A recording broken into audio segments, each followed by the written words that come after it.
one thing I hate in real estate when it comes to sales, a lot of top producers, they act as if it's like a secret. It's no secret. It's just a matter of, are you going to put in the work? The cool thing about it, I don't mind. Like, I'm an open book. I'll tell you everything I do. You're not me and I'm not you. So you're not going to do it exactly like I do it anyway. So none of that matters to me. I hate when people have scarcity mindsets and they act as if I tell you this, then that's going to cause me to lose business. But no, it shouldn't be like that.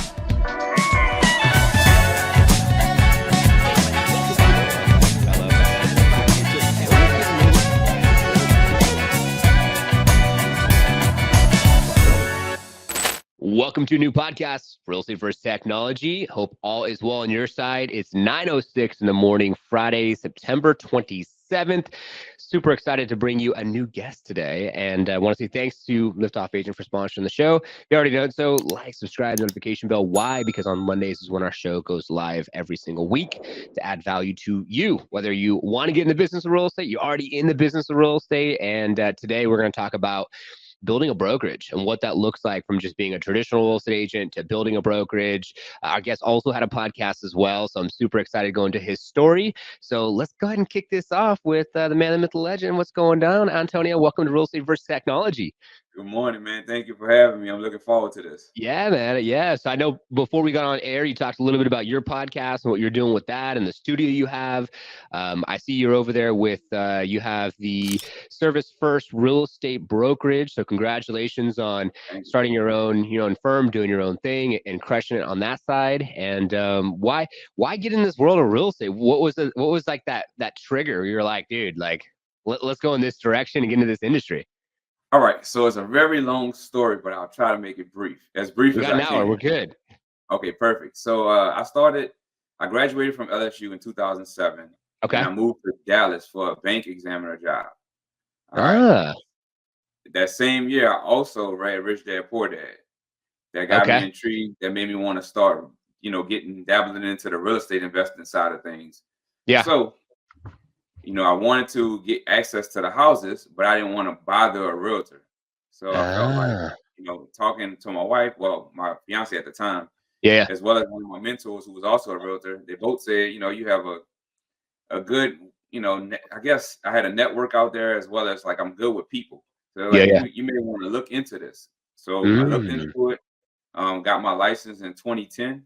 Also, I was still running the same job, that bank examiner position for the federal government.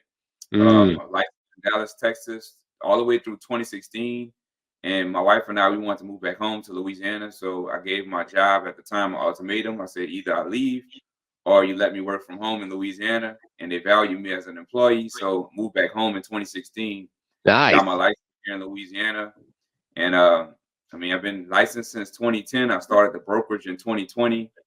And it's been on and popping. I quit that job, by the way, that bank examiner job. I quit that in December of 2021. So from 2010 to 2021, I was doing both jobs simultaneously. And that's why I have so many gray hairs. It's stressful, man. Dude, well, first off, congratulations on quitting your job, going your own direction. I think anyone out there who's listening can relate to that, right? Because a lot of times it's just like people are working these 9-to-5s and they're grinding for someone else's dreams and they're forgetting that there's so much more opportunity out there. And I love how you took advantage of that opportunity. Like, you know what? Like, I want to work from home. And if you value me, understand, which they did, they let you work from home, which actually was probably a blessing in disguise because you got to do a little less traveling. You got to be at home. You got to maximize opportunities. I mean, I got to say, like, with this podcast, it's been a blessing because to jump on a Zoom or jump on we're on StreamYard for everyone out there. That's what we're using for the recording of the show. So if you want to do your own podcast, StreamYard's super simple and there's no driving, right? And like we have an in-person studio here, but like, there's no driving, there's no one late because of traffic or a car accident or whatever. So you can maximize every single piece of your time, I can imagine, as you were growing your thing, doing your thing. And so 14 years, in the business, what made you go from like, hey, I'm going to, not just get my real estate license, but like become a principal broker?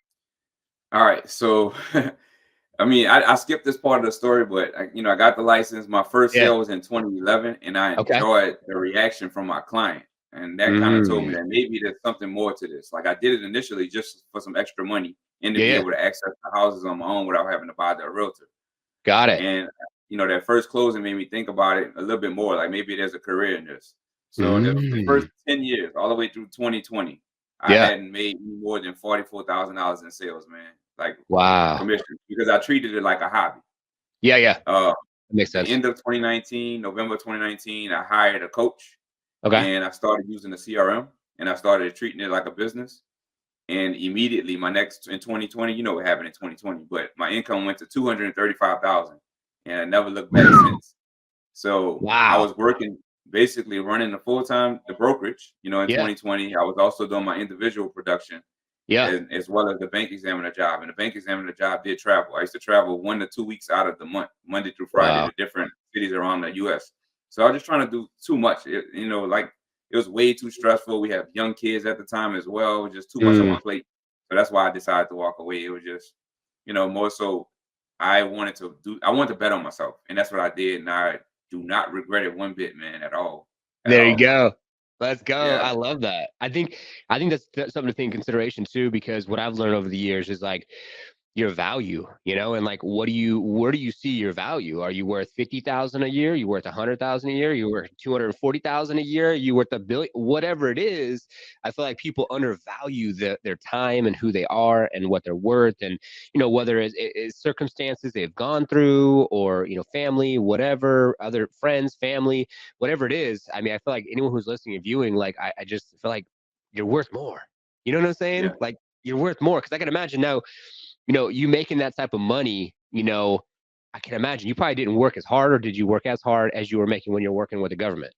Equally as hard because I've always Okay. looked Okay. at making the money to be able to buy investment properties, right? Yeah. Yeah. Yeah. So like I was making 120,000 working for the federal government, which is a cush job, by the way. Yeah. But at the same time, I didn't like being told what to do. Like now, I could just take a vacation whenever I want. I could take leave Amen. whenever I want. Like I Let's can go to go. lunch whenever I want. I don't Yeah. have to Yeah. check in with somebody. And with that job, we used to have our green light on all the time, like our instant messenger. If we were away from our computer for 5 minutes, it would turn yellow. After 10 minutes, it turns red. So that way they know you're not by the Ah, computer. I didn't like that, man. I wanted independence. You know what it's I'm like saying? Big So Brother.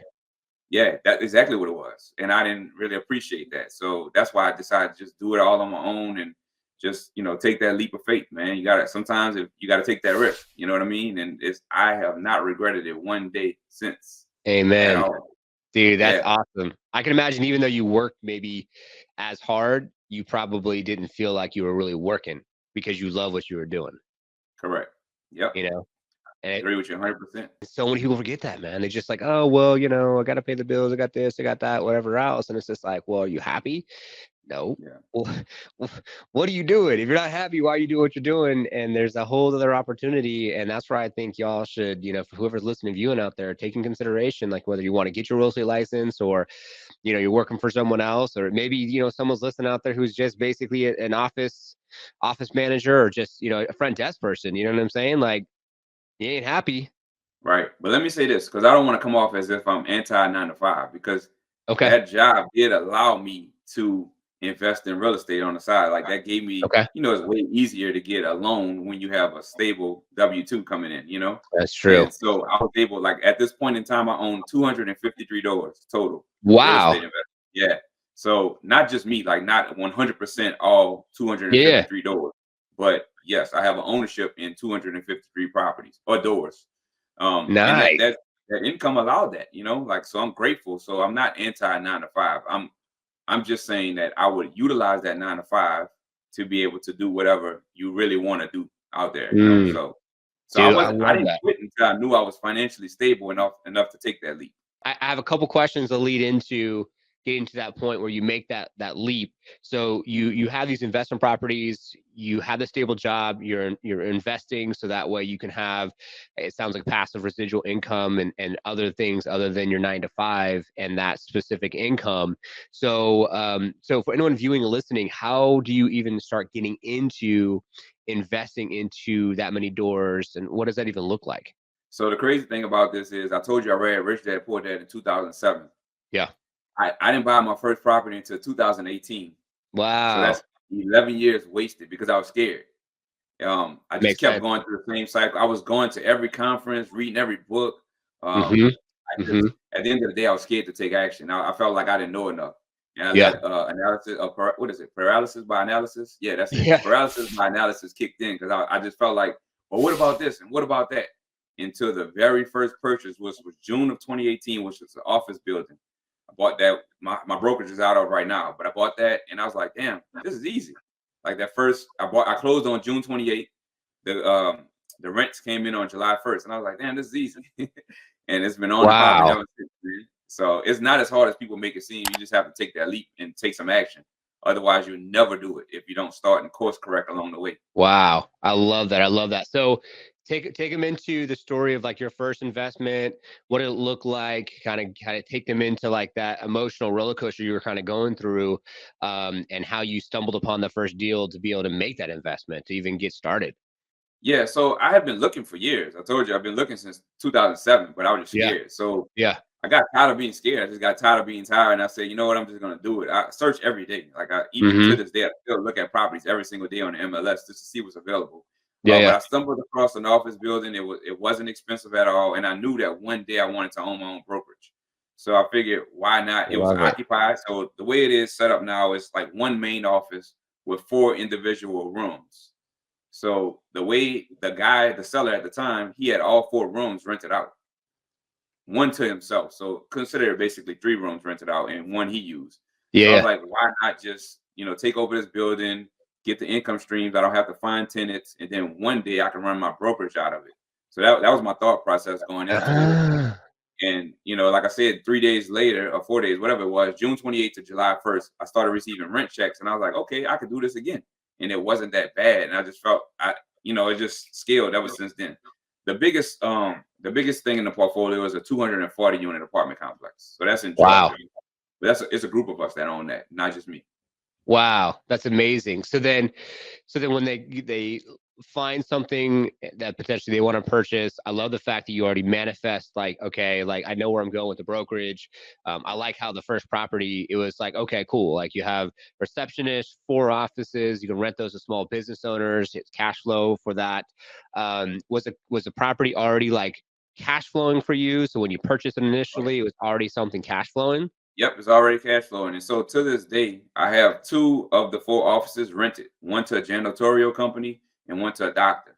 And the other 2 we use. When I say we, Nice. the brokerage uses. But Yeah. really, it's 24 agents and hardly anyone goes to the office, to be honest with you. So it's really like a mailing address. And so that Wow. pays all the bills, the mortgage, the utilities, everything. The And that's rent from amazing. those 2. That's amazing because, like, if you're listening, you put that underneath your brokerage can be underneath like your LLC or your C or S corp. Then from there, you can write everything off. You need write-offs anyways, right? And then Yeah, can you also depreciate the assets so that way you save on the taxes as well? correct. Yep. Dude, winning. Oh yeah, That it's so many strategies when it comes to tax. So I'm not a CPA by any means, but I know a lot of stuff about taxes because I invest the time reading books and I even purchase courses on taxes and stuff because I feel like I'm all for paying my fair share, but I don't want to leave a tip. So like yeah. I invest in my education when it comes to that because I want to make sure that I'm not overpaying, because I'd rather utilize the money than giving it over to the government and let them mishandle it. You know what I'm saying? So yeah, 100%. so it's a, I it's a lot of strategies, man, when it comes to real estate investing that you could take advantage of. I love that, man. I love that. That's super huge. So congratulations on the brokerage. Congratulations on the agents. I know that a lot of individuals, like, especially with after COVID, everyone's like, I'm just gonna stay home. I don't need to go to the office. I don't need to do any of that. I think nowadays the value on offices is like if you got like a content filming room or you got a podcast room or something that someone can go in and you know what I'm saying and get content done. I feel like that's a value. But outside of that, like I'm showing in my personal residence right now. Right. Yeah. I work from home every day. I don't even go to the office unless I'm going to check the mail. I love that. I love that. So for your brokerage, like, and when you think about scaling and growing a brokerage and the team that you have, and they don't even go inside the office, like, how do you still meet and coach and meet and help, and you still have some type of team camaraderie, or how does that even work for anyone out there that wants to get into owning a brokerage? So we have one office monthly meeting on the first Okay. Thursday of the month via Zoom, and that's pretty much standard. But outside of that, we have what I call Service First University, where it's like a portal where I basically record everything, and I mean everything. So that Wow. way I'm not because it's just me. I'm the only staff. Like I have no staff. So Wow. in order to leverage myself, I record everything and I put it in the portal. So that way I'm not being hit with the same questions all the time, you know? So a lot of that stuff can be answered if you just log into the portal. But outside of that, my coach allows all of the agents at the brokerage to have access to his group coaching platform. So that helps the training, for that part as well. And we Nice. all are in GroupMe. So you familiar with GroupMe, the app? It's No. like Tell us about it. it's just an app where you can. It's like a group. So it's a group of people, and we can text and talk. So that helps with the Okay. camaraderie because Okay. of the 24, we have 13 in New Orleans and 11 in Baton Rouge. So we're separated by an hour. So if Wow. we're all in there talking daily, asking questions, joking around, having fun, that helps with the culture building. So yes, we're Mm. not together all the time, in the present, but we do talk virtually and things like that. And then I do things. I try to do things every other month, but it's been slacking lately. Where we'll meet up, like the last event I had in my house. Sometimes we'll go out to eat. We'll go to Top Golf, things like that, just to build that Love it. culture. Like I said, it's an hour distance between New Orleans and Baton Rouge, so it's just having to find that. Sometimes we alternate. Sometimes we go to New Orleans. Sometimes we go to Baton Rouge. We just came back from the Bahamas in July. So we take a company trip every July, like a kind of like a retreat where I'll Yeah. teach. I'll maybe have somebody else come in and teach. That way we can write it off as a business trip. And it's just a good way to build that culture. I love that, man. Yeah, we're actually on the Liftoff Agent side that sponsors the show. We have 17 in the Philippines, and so we're off to Oceanica. And so we're going to Oceanica. There's going to be about 30 of us, and plus the plus ones, right? So very blessed and grateful to be able to have that opportunity. And having that team building is so important as you scale and grow for anyone out there looking to grow a brokerage, or if you're watching this and you just want to start your own company as well.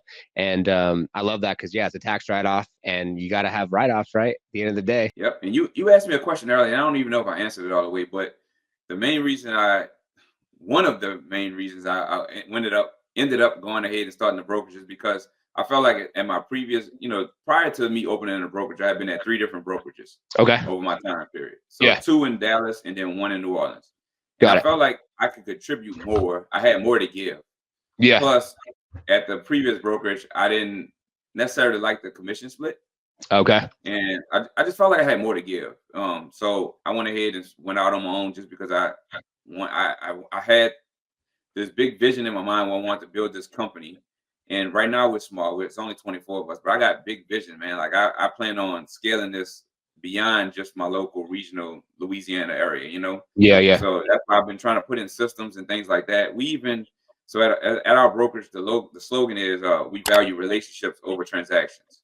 So I'm building a lot of Amen. relationships with nonprofits, things like that. We give 10% of all of our commissions earned to local nonprofits.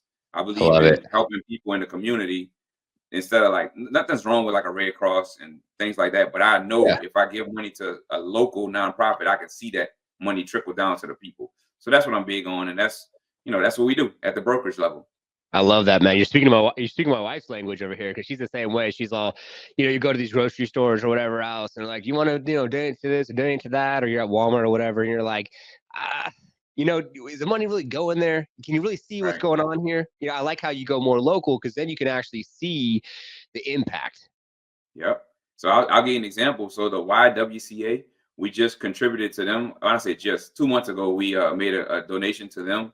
They're pretty much on our rotation all the time, honestly. But the reason I did it this particular time is because they built a 12-unit apartment complex for domestically abused women. Got it. So we made a donation to put furniture inside of the place. So it felt good because it's directly helping people, but also it's dealing with real estate, so it all worked. It's all congruent. It's aligned. Yes, I love that. And speaking of being in line, I think anyone who's viewing and listening out there, like you got to make sure there's like this synergetic effect, like I like to say, where if like you're doing things that's not in line and doesn't make sense, then you're not adding value. And that's why we have the podcast, because during COVID, you couldn't meet anybody. And for us, we're like, we're organic, right? We're organic. We get also I have a referral partnership program on the Liftoff Agent side that sponsors the show. And we just wanted to be able to have this, it's so much better to have this instead of, the social media, there's the ads, there's this, there's that, there's so much going on, but I love to be able to have more of a organic approach when it comes to relationship building. And I love having the synergetic effect. So that way everything's in line with the vision, the goal, what you wanting to do. And I could tell you're so focused because you did the investment play, got into real estate before you actually got into real estate with your license and got your brokerage, and then you bought the office, and then after you bought the office or the building, you already knew what the aspiration was with the offices. And so I could tell that you just already very, very focused on like, we'll say sports here, on the plays. You had your plays down, you know exactly what you were going to make as far as those different plays. So I'm working on building now, man. I'm focusing on trying my best to help my agents. I hate to say my agents, the agents that I partner with. I'm trying to my Yeah, best there you to go. help them out because the way I look at it is ultimate leverage, because obviously I do get a percentage of everything that comes through the brokerage. Yep. So instead of me stretching myself then trying to make every sale, why not help them build their business so that way I can, increase my income at the same time by helping them. So that's where I'm at now. I have never invested in spending money on leads. I'm big on organic leads. So like Yeah. most of my individual business, it comes from referrals and just, loving on my people. I believe in, instead of spending money trying to get cold leads, why not take that money and spend it on the people that already know, like, and trust you? So I do a lot of things with my clients. Like I spend money on them. Little client appreciation events, just catching up with people, dinner, coffee, drinks. I just like to build relationships that way. Because I've learned over the years that that's how I get my business. They keep sending me referrals, things like that. So that's how I build it. I love it. Yeah, nothing wrong with paying for leads. It's just not for me at this Yep. particular point in my life. That's all I'm saying. Yeah, I'm right there with you. I think that what I've learned over the years. I'm 10 years in myself, and like we talked about before we got on air, 420 plus episodes in the space, and I don't know, probably met like 16,000 plus agents. And on the Liftoff agent side that sponsors the show, we got like 250 agents in 17 states. And so what I've learned is that at the end of the day, it's there's the door knocking, FISBOs, traditional making calls, right? Mojo dialer, that type of thing. There's the paying for Zillow, paying for Redfin, getting those leads. And then there's the passive prospecting, building the relationships. There's a lot of people now like on YouTube filming videos around their area and talking about the different parks and schools and restaurants and giving guides and giving good information and highlighting small business. And I think that's where we're headed. I think after COVID, people want to connect. They're tired of dealing with the bullshit. You know what I'm saying? It's just like my wife and I, we moved out here to Gilbert, Arizona. We're about 20 minutes outside of Scottsdale, Central Phoenix, and we're in the Bay Area. And Bay Area is great, San Francisco, California, and it was amazing. But I was like, I wanted to change it up. I was like, all right, I'm in my 30s now. I want to go somewhere different. Want to change it up. And some dude was on YouTube showing me the whole area. I didn't have to fly. I didn't have to get no rent a car and get a hotel. And she had her mom out here, so we could have stayed with her. But like, it just was like, whoa. And then now it's like, fast forward 4 years, we got the ugliest house in the nicest block. We're up like 400,000, 100,000 a year. You know what I'm saying? It's been crazy. So I'm right there with you, man. Is build that relationship first, and add that value, and then they'll be like, "Yep, Antonio's a guy." So some strategies, I guess some things that I do is, instead of me taking, like, I put a portion of every commission check aside for marketing. Okay. So with that marketing budget, what I do is, I send a monthly email newsletter, and I don't even talk about real estate in the newsletter. I talk about personal finance because that's what I like, and I feel like personal finance touches everybody. If I'm talking about real estate, that person may not be in the market to buy or sell or invest in their future, so it wouldn't apply to them. So I just talk about personal finance, like how can I add value to their lives by way of personal finance. I'm not a guru, but I love it. And I'm so invested in personal finance. So I talk about that in my monthly newsletter. I spend money on sending an actual real estate related brochure, and I use the personalmarketingcompany.com. I don't get any referral from them or anything, but I use them, and it sends like an automated brochure to their house that talks about different things with real estate every single month. So everybody I have in my database, I send them that every month. In addition to that, I call everybody or text at least once a quarter, and I have my CRM to set up to tell me who I need to be reaching out to based on the last time we talked. Outside of that, I post every single day on social media, every day.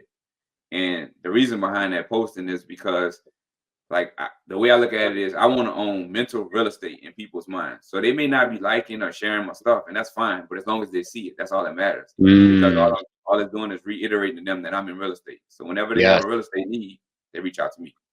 And Love you'll that. be surprised at how many DMs I get just from being active on. And I'm not always just listed just sold. Sometimes I'm giving information. Sometimes I'm highlighting something funny, but it works, man. Like just being consistent on social media because they see I'm out there actually doing the work. Yeah.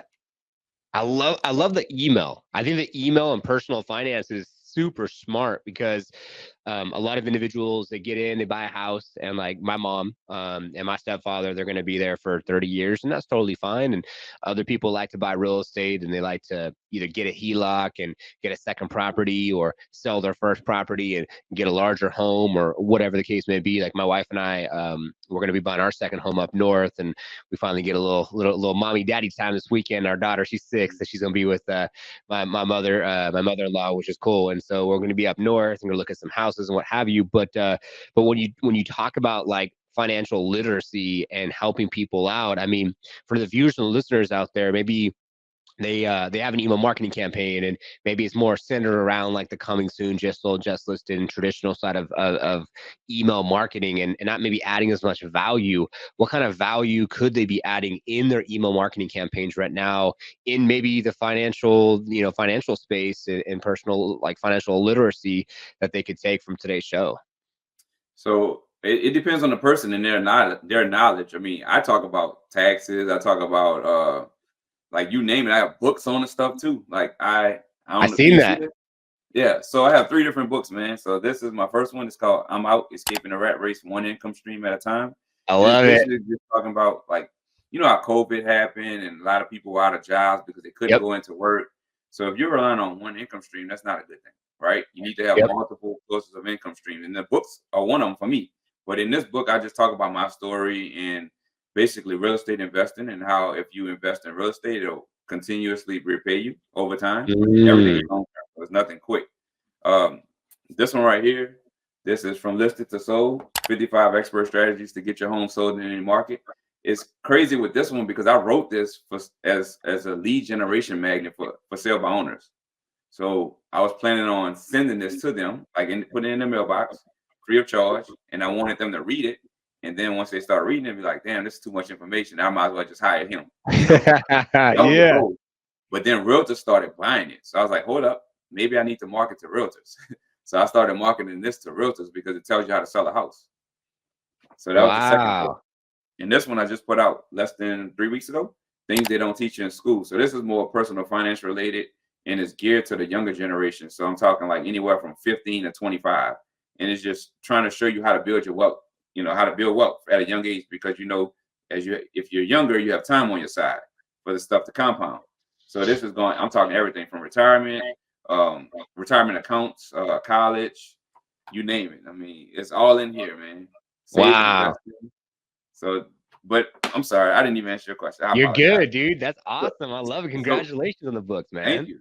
So it's Yeah. basically just based on the individual agent and what they have. Like, what do they know? What can they talk about? Because, Yeah. like, I have a high open rate, man. It's anywhere between 60 and 70%, and that's Wow. about 390 people. So that's a good open rate for real Yeah. estate related. I know I looked into the data; it was about 12% open rate.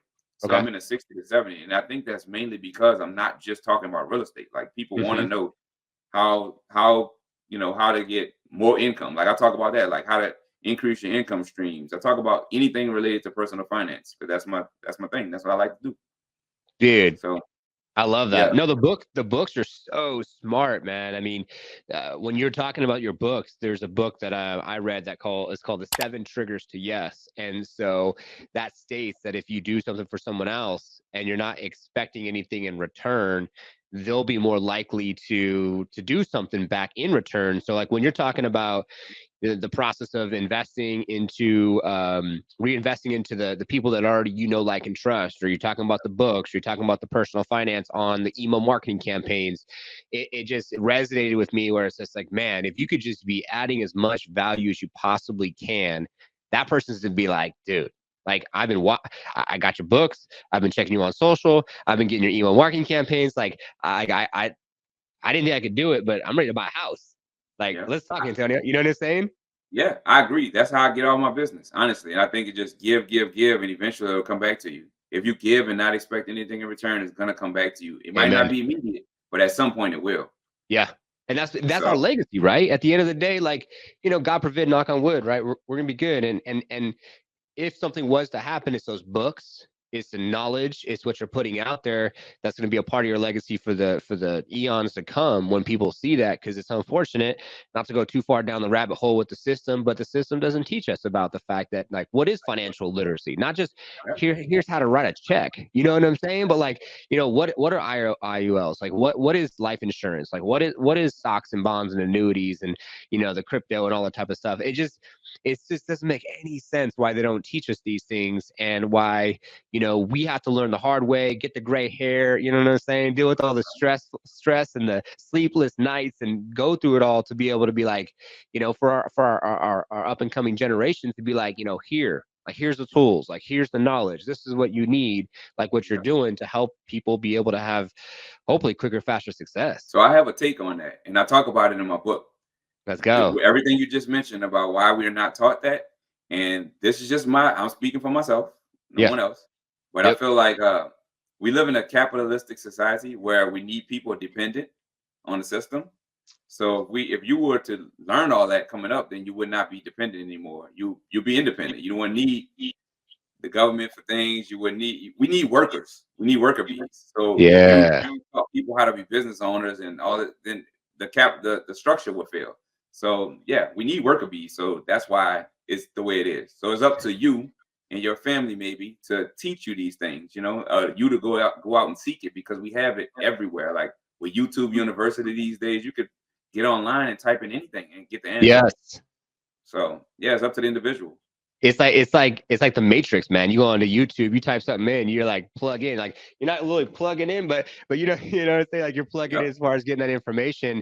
And it's funny that you say that, because I'm curious to see what's going to happen in the future for just society in general. I mean, this is kind of like a right turn here on our show, but thinking about, okay, real estate versus tech, right? Thinking about technology, thinking about artificial intelligence, right? We're seeing that more things are happening where I feel like, and this is just my thought process, in the future, I can imagine robots, AI, things shifting. So where you have the worker bees potentially could be a lot more of the robots, right? And then they just program the standard operating procedures, the key performance indicators, and they just got to make sure everything's good. The grocery store clerk or whatever else. You see it with like the self-checkout, like everything's becoming more automated. So it's going to be interesting how people shift in the future, and like what's going to happen with that whole like worker bee scenario. And like one thing that for me that comes up when it comes to like, of course we have, I don't want to say worker bees on the lift off agent side, but we have our team and staff, and like we treat everyone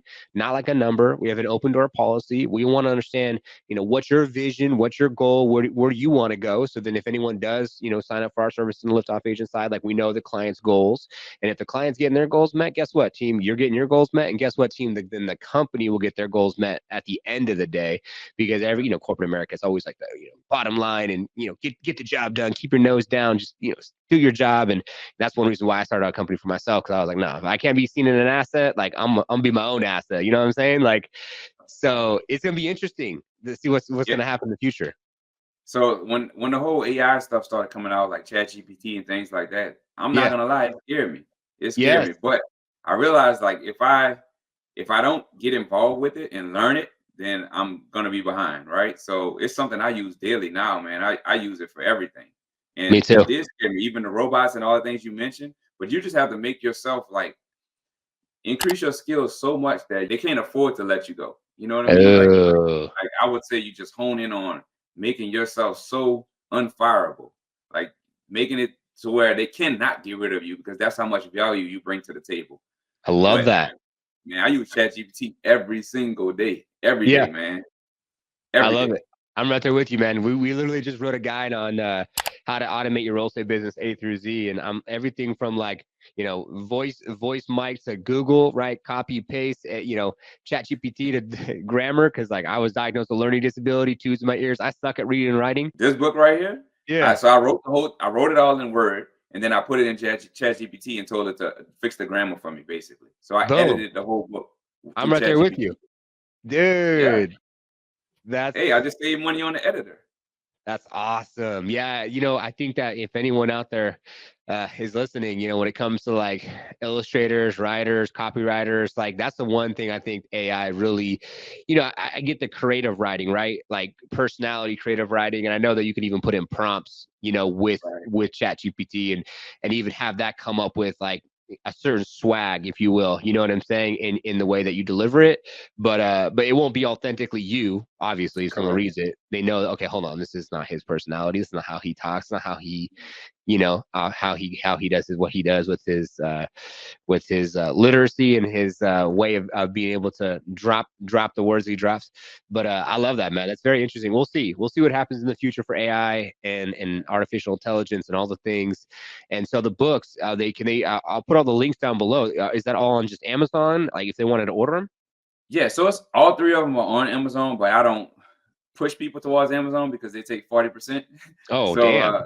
yeah, and I'm a big stockholder in Amazon too, but I'd rather you come to my website, gotIncomestreams.com. Okay. I have more than just the books. I have ebooks up there, paperback versions, as well as a few other things on there. I even have a course on basically escaping the rat race blueprint. I love it. I Yeah, love I was it, gonna man. mention regarding ChatGPT though, I use that for listing descriptions, social media captions. I even use it for my workouts now. So instead of paying a trainer, I tell them exactly, my weight, with access to what machines I have access to or whatever.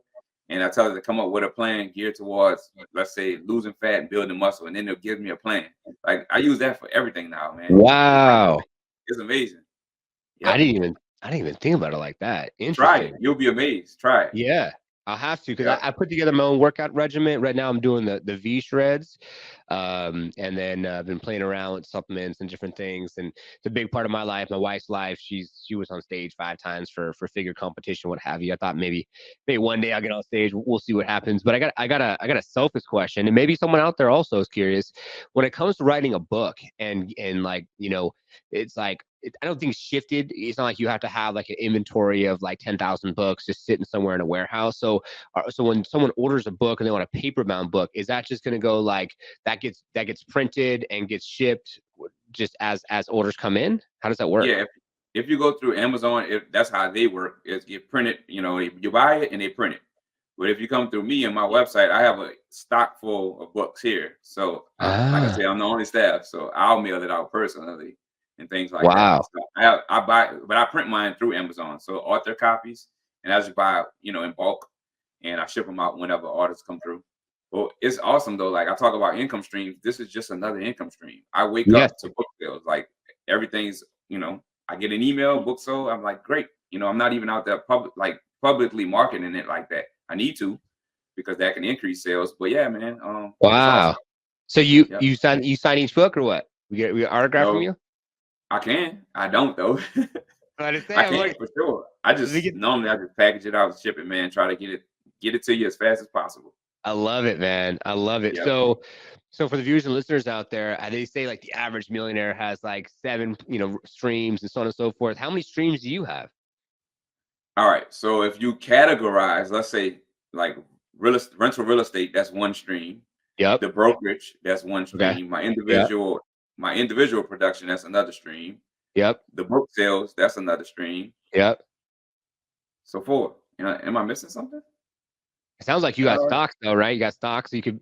Yeah, I It's not. do. It's not I like do. It's not a revenue stream, but the market's up right now. I'm making some money.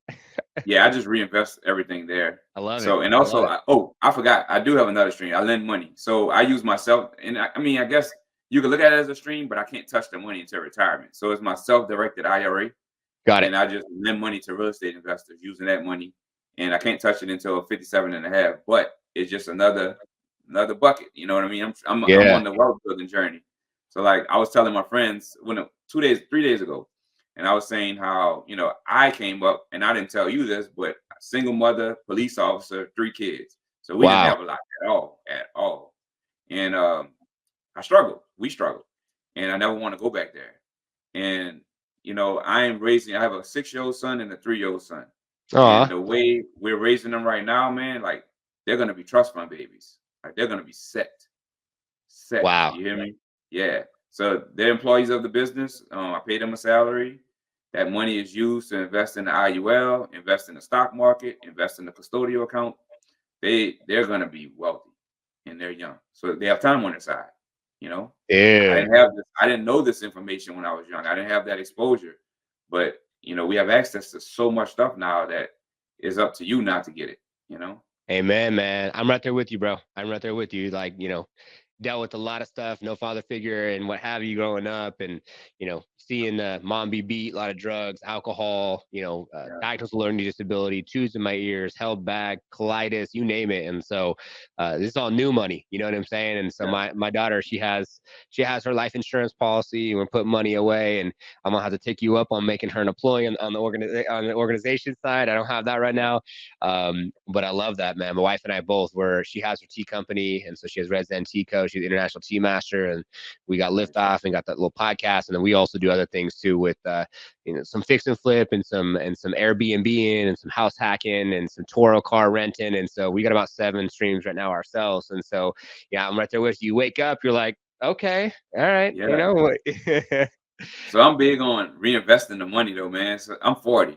So I Okay, have I have some years ahead of me, So I'm hell big yeah, on taking the money now, reinvesting it, building up them assets. And then, I can relax later. My yes, retirement age, start relaxing off that cash flow coming in.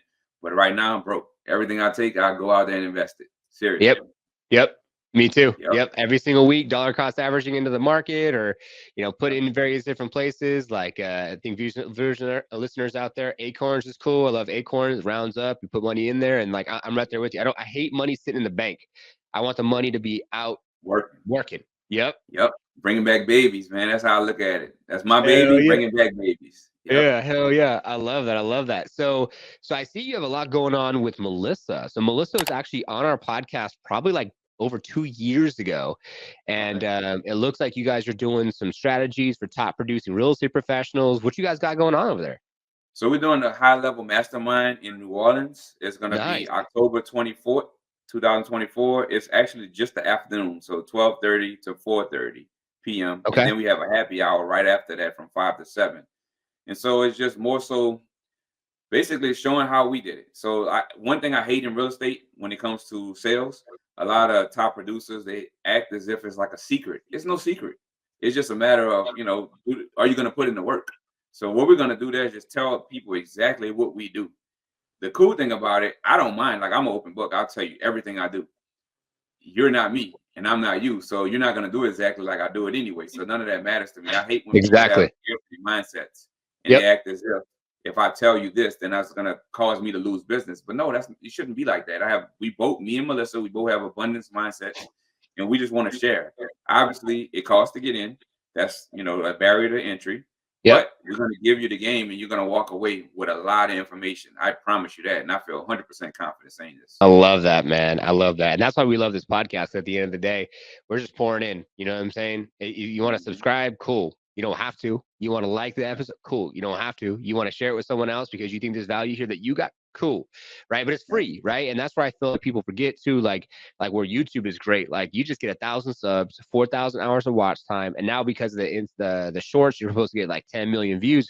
But then you can start monetizing and you can make money off of just educating other people and you don't have to do nothing. And I feel like so many of these gurus, put like these large gates or barriers, so people can't really like get close to them. But I love the fact that you're doing these events, you're letting people get close to you, you're showing up on this show. I really appreciate your time. You didn't need to be here and do anything with this, but your servant's heart and said, yeah, I'm gonna go on this show. And and of course now the team's gonna produce it. We're gonna do short form content. It's gonna look dope, and you Yeah. don't have to do nothing. So this is another opportunity for you to leverage your past efforts, right, on a Yeah. recording to educate Yeah. someone out there. And look, I want to tell you this. I'm not sure if you're aware, but and this is not a promotion for them, but I do like the tool. So you're familiar with homes.com? Yeah. Okay, so if you go on homes.com on the first page, when that toolbar comes up, you can just type in any agent's name and then it'll tell you how much they sell. So Mm. you can look at it. Go pull me up, pull Melissa up, add those numbers together. You'll see we did over 420 transactions over the last 5 years. Just us two. Wow. So That is huge. yeah. I love when realtors say, "Oh, I'm doing this and I'm doing that," and then you pull up the numbers and you're like, really? Are you?" So it's a great way to check, verify. when Yes. people say they're doing this and doing that. So You yeah, know, I love that too. it's funny that you say what you say about that, Antonio. Like I go in, what I like to do is you could find out like on like Zillow too. You look them up, and it'll say like their past sales, and it'll tell them like their average new home sales price and what they sell. And you see these agents, man. And this is no knock to any agent out there that's out there getting it. I just feel that like you look at some of these like rapping realtors, and you look at some of these comedians, you look at some of these people out there that got like hundreds of thousands, if not millions of views on their content. And I want to say, congratulations, like awesome, good for you. But then you go in and you look at their production, and you're Yeah, like you're not really like, we're like, how are you getting paid, dude? You know what I'm yeah, saying? Like, where's the money coming from? Because like, I think that's where a lot of people have a hard time kind of understanding how to monetize. And I think that like the social media world, if we're talking about real estate versus technology, the social media world gives this facade that isn't always the reality. You know what I'm saying? correct. Like I just met a guy, and he's like, I'm not on social media. I don't like social media. He's talking about a broker site or whatever. He's over in Vegas. The guy has like 750 properties he has under management. He had 95 doors and investment properties just on his own regard, and the guy's crushing it. And he has a brokerage, and he has multiple offices, and like he's nowhere to be found on social media. So that's why I'm saying, Yeah, like, anyone viewing out there, listening out there, like, don't get. And I like that you said that. Like, look me up, because a lot of people get like, oh, bright shiny object syndrome. A lot of these agents, oh, what's the next big tool? Who's the upcoming celebrity agent? Like, wait, like, okay, cool. Like, what are they doing? How's it working for them? Are you gonna go rap? Is that what you're gonna do on social right now? yeah. It's ego versus the money, right? I don't care about like the likes and the views and all. I'd rather just get paid and live my little life over here and not have to work. Honestly, I keep all the notifications off. I don't even like that. So I Yeah, pay a company. Like I outsource my social media. there you go. Monday through Friday, they're posting for me, but I still post too as well, like Yeah, things on the go. But yeah, man, I can't I can't spend on if I'm spending all my time on social media, then I'm not making money. yep. So what you got to choose. You got to So I choose. agree with you. Exactly. And if you are going to spend a lot of time on social media, then you better have a standard operating procedure and a way to be able to have CTAs, call to actions. You're driving traffic somewhere. You know what I'm Yeah. saying? Getting leads somehow. If you're doing that process, and whoever and whatever decision you make out there, like more power to you. You know? Yeah, I wrote this down earlier and I realized I never came back to it. You were talking about something and it made me think about the National Association of Realtors, how they do that annual home buyers profile and sellers profile, where they track this data over Yeah. years. And I don't know the statistics exactly, but I'm probably off maybe 1 or 2 percentage points.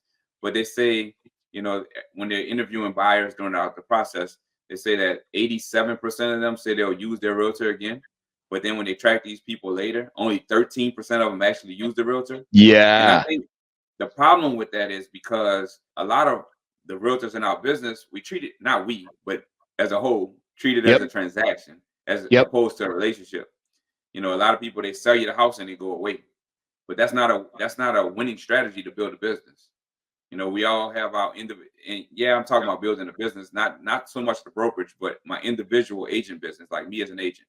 Like you Yeah. have to develop and nurture these relationships because you don't want the people to forget you. Yeah, they won't be buying in the next few years, and that's fine. And maybe they will. I don't know, but the chances of them buying in the next couple of years are slim. But they Yeah. know people who are. Yep. Everybody has their own sphere of influence. So if you nurture that relationship with one, that opens you up to potential deals with others. So that's why I'm big on building relationships instead I of just love worrying that. about a transaction. I love that. I love that. I love that. I think if you go deeper, right? Like they say, like where your attention goes, your energy flows, right? Like your vibe creates your tribe. So like if you're like vibing out and you're like Yeah. buying a house, right? And like you're at a certain age demographic, I don't know, you have a baby on the way, or you already have one, you want to have another, and you're renting or whatever else. Well, guess what? I'm sure that person you're going to work with has friends that also have the same, if not the exact same circumstance that you're going through. And if you did a great job and you went to the next level, and you see some of these people that do this like red carpet closing, they'll pick Mhm. them up in like a sprinter van, and the pop champagne, they'll like take it to a whole other level, right? And then guess what? And then that gets shared on social media. And then guess what? There's collaboration opportunities. And then guess what? Your friend who has the same circumstances now wanting to work with you. And I'm right there with you, Antonio. Like this house we bought right here, ugliest house in the nicest block. Joe's like, hey, dude, like, yeah, congratulations. I know you're gonna do all these things to your house. I can't wait to see how it's gonna look and all that type of stuff. I'm still waiting for him to reach out to me to be like, hey, how does it look? Like, he haven't even reached out to me. I'm like, bro, it's been 4 years, bro. Like, this house doesn't look nothing like the same, man. We got $400,000 in equity. I guess you don't want no piece of that. I mean, I'm not Right. I guess selling, and but think about like all the opportunities he's missed with people that you have come in contact with that may need his services, but he hadn't been in touch and staying in touch with you and in yeah, your life. So he yeah. missing, on opportunities. And he's not even doing our fix and flip. You know what I'm saying? You could be selling Right. all those fix and flips. You know what I'm saying? We're about to buy another house up north, but it's good. It is what it is. So I think anyone who's viewing, listen out there, go deeper, man. Like you say, Yeah. relationships all day, every day over transactions. Because at the end of the day, God forbid, knock on wood, anything happens to any of us, no one's going to remember you because of the transaction. They're only going to remember you because the way you emotionally impact them to make them feel something because they actually felt the fact that you cared. And that's where I Yeah. feel like where emotion goes, you know what I'm saying? Like you look at trauma, you know what I'm saying? This is where we're going to go deeper on the new podcast for the Liftoff Experience. Like you look at trauma. Why do we remember the things that are the most traumatic when we're children, but we don't remember all the highlights of the good things that happen? Because where emotion goes, like the energy flows, you can't forget some of those things that are so deeply innated, ingrained in our body. You know what I'm saying? They call them Yeah. engrams. And so Yeah. that's where I feel like if you can give them the wow factor on the positive side, when purchasing a house, plus they're in it every single day, 1 year anniversary, 2 year anniversary, you're sending them something, a gift card, whatever it is, dinner for mommy and daddy at, the Italian spot down the street, whatever, you know what I'm saying? Like it just goes so much further. Yeah, I can take it one step further for the people Oh, that, because I know we have a lot of realtors listening.